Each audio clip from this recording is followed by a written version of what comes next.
One of the ugly truths that I will tell you that I've experienced since being here in Tanzania. Swahili has ruined my life. I know literature tells us like, oh, they speak English here. They lied. Okay. I was not prepared for how fast Kiswahili immersion would change the way that I speak or even the way that I think. You need to speak Swahili. That will shame you if you are not speaking Swahili. One of the cool things I like about this area and living in this culture is that like when I meet new people and I'm curious about their culture, they answer my questions. Like I was just talking to this Pakistani guy that I thought was Indian, and I was explaining to him like I thought they were the same, like cousins, you know, like how I'm American but I'm black like Africans, you know, like same people's different locations kind of thing. And he was like, nah, but like he wasn't offended or anything. He was just like explaining it to me because the conversation started about language. And it's just like, okay, this is cool how I keep meeting people who like are open and willing to sharing their culture. In fact, they seem excited to talk about it. Like they seem excited that somebody's interested in like knowing about their culture. And I think that's so cool because I'm so curious. And like every time I have one of these conversations, it just opens my mind so much more. Like I was talking to a Filipino guy recently when I was traveling, and like, wow. I was talking to like an elder Swedish guy when I was traveling. Wow. And then like now, you know, talking to this Pakistani guy. It's very interesting. I just learned a lot about Hindi and Urdu and how the prime difference between, you know, Pakistani and Indians is the religion, where, you know, one is Hindu and the other is primarily Muslim. And like, wow, like I just learned so much in like a 5-minute conversation. And I feel so enriched by being able to learn life by learning life, you know, like learning life by being able to connect with other people who want to share their lives and their histories, because isn't that what the human experience is all about? Growing ourselves and sharing with one another. It's cool.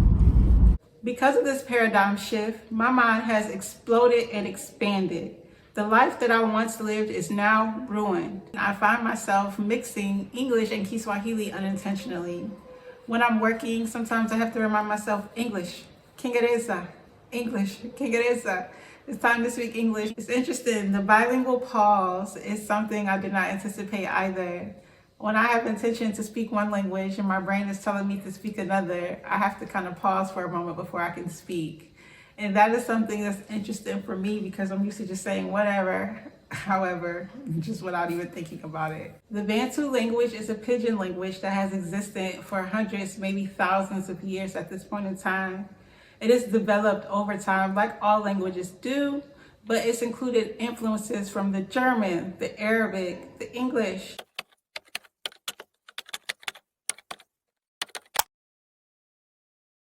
Swahili is among the 10 most widely spoken languages in the world, with more than 200 million speakers. A Bantu language is East Africa's lingua franca,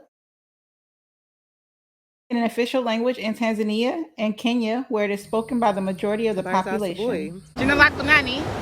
Smith. Smith. It's nice to meet you, Smith. I'm Kino. Nina furaha kukutana na wewe. Wow, that's cool. Swahili is set to become the official language of East Africa.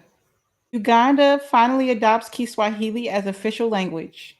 According to recent reports, the East African Community, the intergovernmental organization representing Burundi, Kenya, Rwanda, Tanzania, and Uganda, said it wants to make Swahili its official language. Swahili gaining popularity globally. Africa welcomes UNESCO's designation of July 7th as Kiswahili Language Day. With its origin in East Africa, Swahili speakers spread over more than 14 countries: Tanzania, Kenya, Uganda, Rwanda, Burundi, the Democratic Republic of the Congo, South Sudan, Somalia, Mozambique, Malawi, Zambia, Comoros, and as far as Oman and Yemen in the Middle East. I understand now that language here in Africa doesn't represent the same thing language does in America. The idea that Swahili is a Pan-African language was published in the 1960s by Tanzania's first president, Julius Nyerere, who used Swahili to unify his nation after independence. I feel like as an American, I always thought language was cool, but I don't think I ever thought too much farther about its attachment to culture beyond that. One of the things that's really shifted for me with learning Kiswahili is how we even speak to one another. Here, titles are extremely important. You typically address someone by their title: brother, sister, auntie, grandmother, brother-in-law, sister-in-law.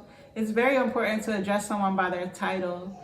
I've learned, like, even once you have children, your mother even calls you mama and followed by your child's name. For instance, my son is named Tatu, so a lot of people call me Mama Tatu.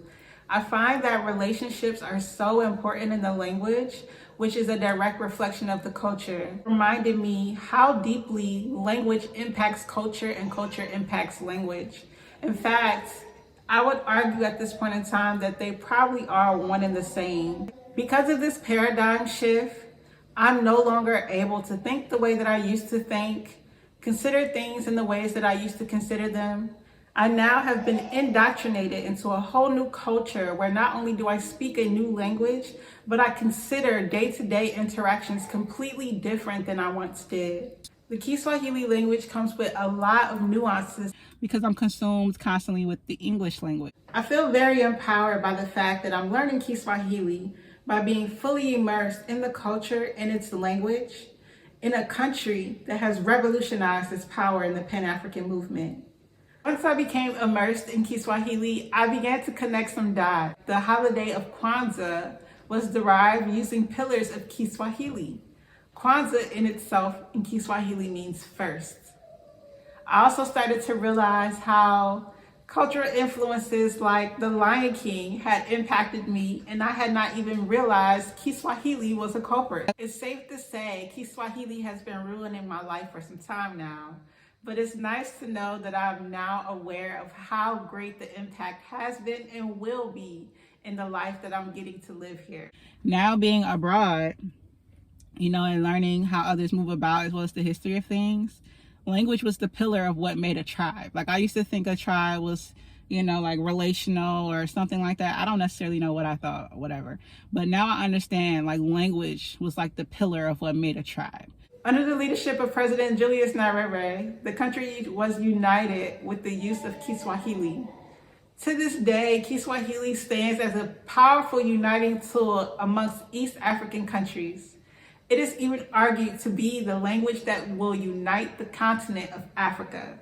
So, like, you come to Tanzania, where they're extremely proud of Swahili because it united the country as well as was a big part of a lot of other anti-colonial pushes. Swahili represents assertion, not concession. They will shame you for not speaking Swahili. That in itself makes me feel empowered to learn the language. I would strongly encourage you to speak Swahili. If you don't speak Swahili already, make sure you got somebody with you that speaks Swahili. It will make or break your experience, I promise you. You don't necessarily need a tour guide, but you need to meet somebody who's willing to help you out with translation when it's more important than not. My vision of what the world once was is completely gone, and it'll never be the same. And that could kind of shift your perspective a lot. So I would advise you to learn to speak Swahili before you come to Tanzania. Upenda sana. Najifunza Kiswahili kidogo kidogo. I'm so grateful that I allowed Kiswahili to ruin my life, because I now realize how much I've missed in regard to culture. I'm now open to experiencing so much more than what I once knew, thanks to the fact that I allowed Kiswahili to ruin my life in a way that I never anticipated, but I'm grateful for it. Salama na amani.